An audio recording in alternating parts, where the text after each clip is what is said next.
राष्ट्रपति चुनाव को लेकर के आज यूपीए फोल्डर के उम्मीदवार यशवंत सिन्हा आज रांची के होटल बीएनआर में कांग्रेस के विधायकों, सांसदों और मंत्रियों के साथ बैठक की।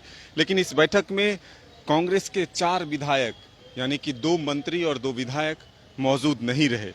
हालांकि इस दौरान कांग्रेस की तरफ से जो और झारखंड प्रभारी हैं, कांग्रेस के प्रदेश अध्यक्ष हैं या और जो विधायक मंत्री हैं वो मौजूद रहे और अपनी रणनीति के तहत जो है बैठक कर चुनाव को लेकर के तमाम जो है चर्चा की। लेकिन सबसे महत्वपूर्ण ये है कि इसी बीच मुख्यमंत्री हेमंत सोरेन से भी मिलने के लिए जो यशवंत सिन्हा हैं यूपीए फोल्डर के उम्मीदवार और अविनाश पांडे जाते हैं। और मीडिया से बातचीत के दौरान अविनाश पांडे ने ये भी कहा कि मुख्यमंत्री के आमंत्रण पर हम सभी मिलने के लिए गए थे। तो जब एक तरफ पहले ही जेएमएम की तरफ से ये घोषणा कर दी गई है कि इस राष्ट्रपति चुनाव में जेएमएम का साथ द्रौपदी उरांव, कांग्रेस के विधायक अंबा प्रसाद, ममता देवी, ये तमाम लोग जो ये 4 लोग हैं वो शामिल नहीं हुए इस बैठक में।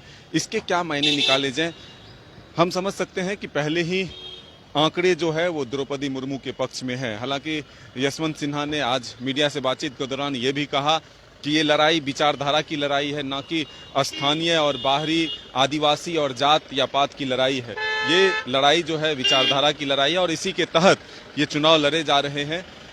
मुझे ये नहीं कहना कि वो कहाँ से हैं, मैं कहाँ से हूँ। विचारधारा की लड़ाई है। आज इस चुनाव में भी वोटरों को केंद्रीय एजेंसियों के द्वारा डराया जा रहा है, धमकाया जा रहा है।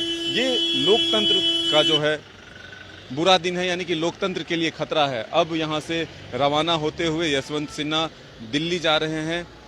लेकिन जो चेहरे पर सिकन थी वो नजर आ रही थी यशवंत सिन्हा की कि आखिर आंकड़े उनके पास नहीं है। उन्होंने इसको लेकर के कहा कि ये लड़ाई जो है लंबी है, सिर्फ राष्ट्रपति चुनाव को लेकर के नहीं बल्कि ये लड़ाई आगे तक चलेगी, विचारधारा की लड़ाई है, लोकतंत्र को बचाने की लड़ाई है।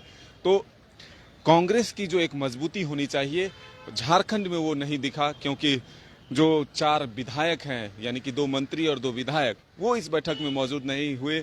जो जानकारी मिल रही है रामेश्वर उरांव की तरफ से तबीयत खराब होने की बात कही जा रही है। वहीं बन्ना गुप्ता कल कैबिनेट की बैठक में शामिल हुए, जबकि कल रात ही यहाँ पर अविनाश पांडे जो झारखंड प्रभारी है वो भी पहुंच चुके थे और साथ ही यशवंत सिन्हा भी 1 घंटे के बाद पहुंच चुके थे। तो फिर ऐसे में जब पहले से ये बैठक प्रस्तावित था तो फिर क्या वजह रही कि इस बैठक में वो शामिल नहीं हुए। हालांकि जो इस चुनाव की बात करें तो यशवंत सिन्हा ने ये कहा कि लोग अंतरात्मा की आवाज को सुनकर वोट करेंगे और मुझे उम्मीद है कि आखिरी वक्त तक भी लोग हमारे पक्ष में वोट करेंगे। लेकिन जिस कांग्रेस का साथ यशवंत सिन्हा को मिला यानी कि यूपीए के जो साझा उम्मीदवार थे, आखिर झारखंड में कांग्रेस के नेता ही इससे दूरी क्यों बनाते हुए दिखे। लेकिन हम और सांसद की बात करें तो गीता कौरा जो सांसद हैं वो भी इस बैठक में मौजूद नहीं हुई। तो फिर कहीं ना कहीं निराशा जरूर देखने के लिए मिली है।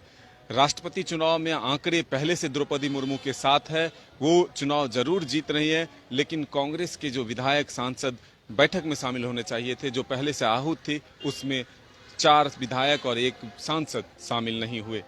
अब देखना होगा कि आने वाले दिनों में जो चुनाव होने हैं यानी कि मतदान के दिन कौन कौन विधायक किसके पक्ष में वोट करते हैं। जिस अंतरात्मा की आवाज की बात की जा रही है वो किसके पक्ष में जाता है, ये तो आने वाला वक्त बताएगा। लेकिन फिलहाल आज यहाँ से बैठक कर यशवंत सिन्हा दिल्ली के लिए रवाना हुए, लेकिन कांग्रेस में वो उत्साह नजर नहीं आया।